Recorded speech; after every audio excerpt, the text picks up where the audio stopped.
തൃശൂർ ഇരിങ്ങാലക്കുട കൂടൽമാണിക്യ ക്ഷേത്രത്തിൽ ജാതി വിവേചനം നടന്നിട്ടില്ലെന്ന് തൃശൂർ യോഗക്ഷേമ സഭ.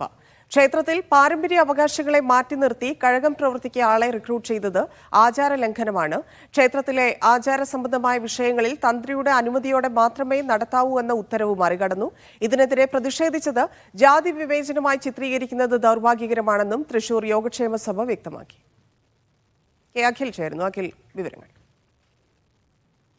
ഈ ജാതി വിവേചനം അത് ഉണ്ടായിട്ടില്ല എന്നുള്ള കാര്യമാണ് ഈ വിഷയം പറയുന്നത്. അതായത് ഈ തന്ത്രിമാരെയും ക്ഷേത്രത്തെ അവഹേളിക്കാൻ നടത്തുന്ന ഒരു വിഭാഗത്തിന്റെ ശ്രമമാണ് ഇതിന്റെ പേരിൽ എന്നാണ് അവർ പറയുന്നത്. ഇത്തരത്തിൽ അതായത് അവർ ഉണ്ടായിരിക്കുന്നത് ജാതി വിവേചനമല്ല, ഈ പരമ്പരാഗതമായി പരമ്പരാവകാശികളായിട്ടുള്ളവരെ മാറ്റി നിർത്തിയിട്ടുള്ള റിക്രൂട്ട്മെന്റ്, ആ റിക്രൂട്ട്മെന്റിനെ തടയുക മാത്രമാണ്. അല്ലെങ്കിൽ ആ നടപടിക്ക് ഉള്ള ഒരു എതിർപ്പാണ് ഇവിടെ കാണിച്ചിരിക്കുന്നത് എന്നുള്ള കാര്യമാണ് ഇവർ പറഞ്ഞിരിക്കുന്നത്. ഇത്തരത്തിൽ ഈ പരമ്പരാഗതമായിട്ടുള്ള കഴകം പ്രവർത്തനം ചെയ്യുന്നവരെ മാറ്റി നിർത്തിക്കൊണ്ട് പുതിയ ആളുകൾ റിക്രൂട്ട് ചെയ്യുന്നത് ഈ ആചാരലംഘനമാകും എന്നുള്ള കാര്യം കൂടിയാണ് ഇവർ പറയുന്നത്.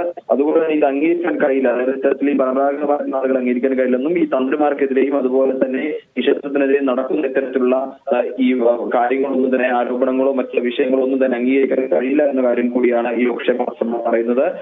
ഈ യോഗക്ഷേമ സഭയ്ക്ക് വേണ്ടിയിട്ട് തൃശൂർ ജില്ലാ ഭാരവാഹികളായിട്ടുള്ള പി കെ ഹരിനാരായണൻ, അതുപോലെ തന്നെ കെ പി കൃഷ്ണൻ നമ്പൂതിരി, നാരായണൻ ഭട്ടത്തിരിപ്പാട് എന്നിവർ സംയുക്തമായാണ് ഈ വാർത്താക്കുറിപ്പിലൂടെ ഇത്തരത്തിൽ ഈ കാര്യങ്ങൾ വ്യക്തമാക്കി ഇരിക്കുന്നത്. അതായത് ഈ ഇരിങ്ങാലക്കുട ക്ഷേത്രത്തിൽ ജാതി വിവേചനം ഉണ്ടായിട്ടില്ല എന്നുള്ള കാര്യമാണ് യോഗക്ഷേമ സഭ പറയുന്നത് തന്നെ.